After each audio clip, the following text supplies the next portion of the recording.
बात करने का ऐसे बात करिएगा, ऐसे बात कीजिएगा। आपको माइक आपको लगा रहा है उस्काने के लिए, उस्काने के लिए। अरे तो आप मत बोलिए। अरे आप मत दमाद है और ये है, ये क्या तरीका है बात करने का? सारा गुंडागर्दी खत्म हो जाएगा, ऐसे बोलिएगा।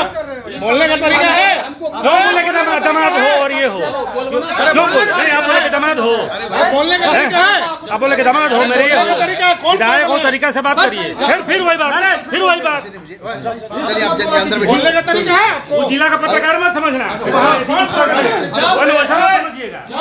जाओगे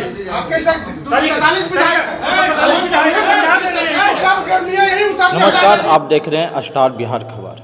बता दें कि जिस प्रकार से बिहार में और नीतीश कुमार के लेकर पूरी चर्चित है और उनके लेकर राष्ट्रीय गान को लेकर कुछ महराव को लेकर, उसी प्रकार से एक उन्हीं का जदयू का एक नेता गोपाल मंडल पूरे बिहार में चर्चित सोशल मीडिया पर रहते हैं। और कभी होली में आप देखे होंगे वीडियो उनका सोशल पेपर वायरल था, और आजकल उनका एक पत्रकार के साथ कुछ हुज्जत की ऐसी वीडियो वायरल हो रहा है। उन्हीं के साथ हम एक हमारे जम्मू का एक जन स्वराज का पार्टी, पहले तो हमारे वरिष्ठ जम्मू का पत्रकार रह चुके हैं और आज हमारे पत्रकार को लेकर सम्मानित करते हुए आप पार्टी में गए हैं, उन्हीं को लेकर पूरी बात करेंगे। पहले तो भैया हमारे चैनल में स्वागत है। आपका भी स्वागत है। आप लोग जनसुराज की इस मुहिम में साथ दे रहे हैं, उसके लिए बहुत धन्यवाद। पहले तो आप पत्रकार हैं, उसके बाद आप फिर नेता हैं।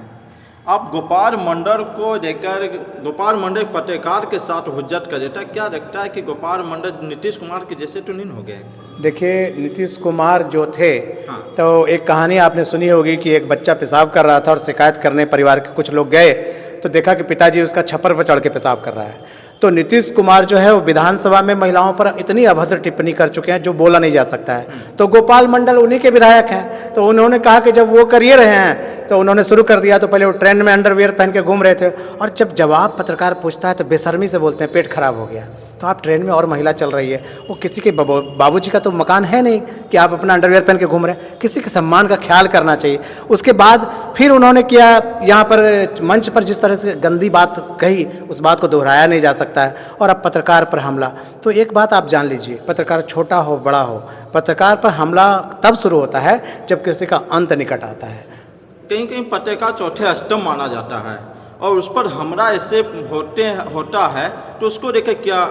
हम यही कह रहे हैं कि जब व्यक्ति परेशानी में आ जाता है, जब उसको लगता है कि अब मेरा सिंहासन डोलने वाला है। आप देखिए चाणक्य के साथ जो हुआ था, यही हुआ था ना कि जब योग्य लोगों, जो लोकतंत्र का चौथा स्तंभ आप बोल रहे हैं, छोटा हो पत्रकार बड़ा हो पत्रकार, यूट्यूबर जो सोशल मीडिया का ज़माना है, वो कहीं से भी बेचारा एक अपना वीडियो निकाल करके इन लोग के कुकृत्य को रिकॉर्ड कर लेता है। अब इन लोग को चिंता हो गई है। आप नीतीश कुमार का भी जो प्रगति यात्रा हुआ, आप देखे होंगे पत्रकार को वहाँ अलाउ नहीं किया गया, यूट्यूबर को मना कर दिया गया, क्योंकि नीतीश कुमार की तबीयत ठीक नहीं है। अलाय बकच बोलने लगते हैं, महिला को देख करके कूद पड़ते हैं। तो देखा कि ये लोग यूट्यूबर जो है सोशल मीडिया वाला तो कैच कर लेगा, आई मैनेज भी नहीं होगा, एक को करिएगा दूसरा करिएगा तीसरा को बोलिएगा तब तक वह चलने लगेगा।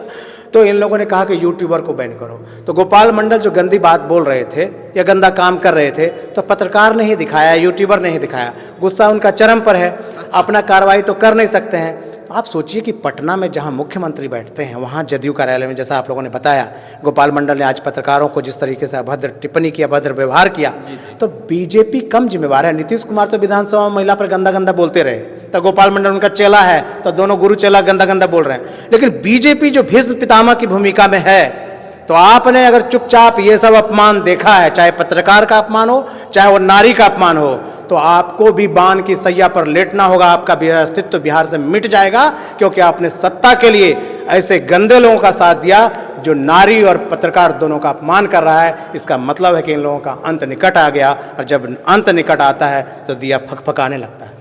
अब यूट्यूबर की बात किए हैं और नरेंद्र मोदी भी बोलते हैं मैं एक यूट्यूबर हूं और सब्सक्राइब करें, बेल घंटी बजाएं, ऐसे एक पूरी वीडियो वायरल हुआ था। क्या लगता है कि चैनल जो टीवी जो चैनल है क्या डरता है, और यूट्यूबर क्या है कि वो निफिक्र रहता है क्या? देखिए, यूट्यूबर बेचारा छोटे संसाधन में भूखा प्यासा जाके रिकॉर्डिंग कर लेता है। फर्क बताते हैं, क्योंकि मैंने मीडिया बहुत नीचे स्तर से देखा है और मैं बड़े चैनल में भी रहा, सहारा टीवी में रहा, नेशनल में, जी टीवी में रहा। होता क्या है कि बड़े चैनल को चलाने के लिए बड़ा संसाधन चाहिए, तो बड़ा संसाधन आएगा कहाँ से? वो विज्ञापन से पैसा आता है। तो विज्ञापन से पैसा आने के लिए यही जो मुख्यमंत्री को पकड़ना पड़ता है, तो वो लाचार है, मजबूर है। और यूट्यूबर मजबूर नहीं है, वो खाली पेट जाएगा, वीडियो बनाएगा, चला देगा, आप उसको मैनेज नहीं कर सकते हैं। तो दिक्कत देखिए यही है, पत्रकार छोटा ही था जिसने राम रहीम की सत्ता को उलट दिया। जहां मुख्यमंत्री दंडवत होते थे, वो एक सांध दैनिक 1 रुपये का अखबार वाला पत्रकार था, बाद में उसको मार दिया। भगत सिंह पत्रकार थे और उन्होंने क्या किया? स्वतंत्रता आंदोलन को पलट के रख दिया। तो पत्रकार तो सरफरोश होता है, अगर उस पर तुम हमला कर रहे हो, तुम्हारा अंत निकट आ गया है, अब तुम्हारी रक्षा कोई नहीं कर सकता। आप एक सवाल तो है जन स्वराज को लेकर, आप पटना में महारैली करने जा रहे हैं, बिहार बदलो, क्या लगता है बिहार किस प्रकार से बदलेंगे और भूमिका आपका पत्रकार को लेकर क्या उस पर रहेगा? देखिए, पत्रकार के रूप में हमने संघर्ष किया 35 साल। जी, मैं फिजिक्स की पढ़ाई किया हूँ, मैं भाभा एटॉमिक रिसर्च सेंटर गया था और उसके बाद मैं पलट गया, क्योंकि मैंने एक शिक्षाविद को भाषण देते सुना था।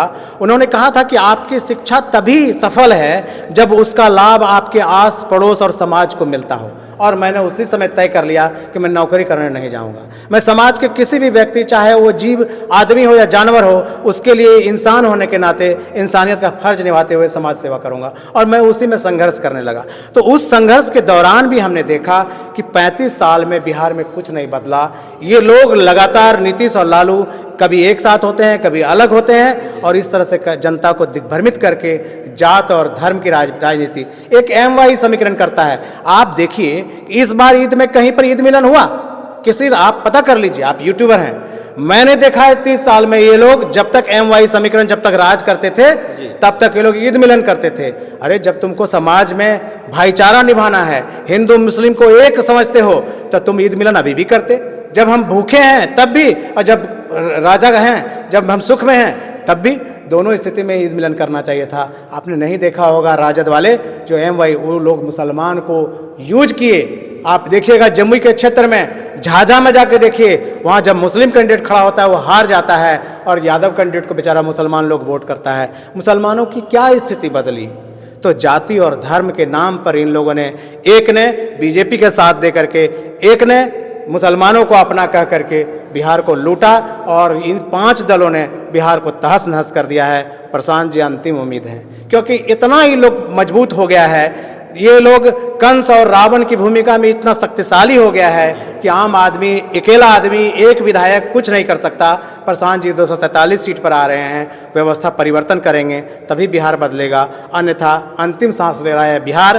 प्रशांत जी और जन स्वराज के बिना अब डूबने की स्थिति में है, इसको बचाने कोई नहीं आने वाला है। अमित शाह आए हैं, वो बोले हैं कि ये चुनाव जो बिहार चुनाव जो होगा वो नीतीश कुमार के नेतृत्व में होगा, और प्रशांत जी बोल रहे हैं कि ये तो घोषणा कर दीजिए कि नीतीश कुमार का ही चेहरा, कि 2025 के बाद का मुख्यमंत्री नीतीश कुमार ही बनेंगे। क्या आप देख रहे हैं नीतीश कुमार की तबीयत बहुत खराब है जी, वो कहीं पर महिला को देख करके कूदने लगते हैं, कभी राष्ट्रगान में अपमान करने लगते हैं, उनकी स्थिति कुछ नहीं, कभी हवा में प्रणाम करने लगते हैं। तो वो उम्र होने के कारण बीमार हो गए बेचारा। अब उनको बीजेपी एक तरह से कब्जा कर लिया है। अब उनको जाति के आधार पर खड़ा किया हुआ है, जैसे मकई के खेत में पुतला देखते हैं ना, पक्षी उड़ाने के लिए खड़ा करता है, उस तरीके से इन लोगों ने खड़ा करके जाति के आधार पर बिहार को फिर से लूटने के लिए, सत्ता पाने के लिए नीतीश कुमार का नाम बोल रहे हैं। अच्छा। तो उन लोग, चूंकि बीजेपी को मालूम है कि अपने बदौलत नहीं जीत सकते, राजद को मालूम है अपने बदौलत नहीं जीत सकते, 43 सीट वाला मुख्यमंत्री बना हुआ है, 243 सीट है बिहार में, तो 43 सीट वाला फेल ना हुआ, जनता ने नकार न दिया, तो 43 सीट वाला इसलिए मुख्यमंत्री है कि बीजेपी उसका पालकी उठाए हुए है। तो जो फेल है, जिसको जनता ने हटा दिया है, उसको जबरन जनता के ऊपर थोपे हुए, तो ये बीजेपी ही है। और फिर नीतीश कुमार का नाम लेकर के ये बैतरनी पार करने का कोशिश कर रहा है, क्योंकि अकेले इन लोगों में किसी में दम नहीं है। अकेले अगर कोई बिहार को बदल सकता है, सत्ता में आ सकता है, वो प्रशांत किशोर और जन स्वराज है।